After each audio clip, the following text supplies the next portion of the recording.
នេះបានធ្វើឲ្យគេសរសើរទៅដល់គាត់យ៉ាងខ្លាំងនៅទំនួលខុសត្រូវដែលគាត់មានមន្ត្រីចិត្តនេះអាស្រ័យអានេះមិនមុខអត់ទេ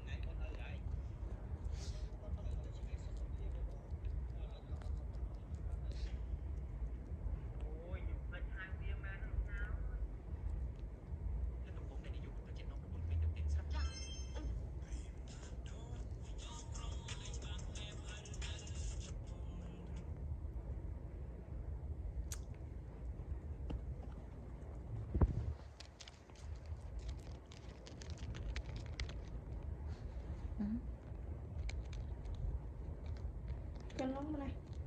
con lắm nè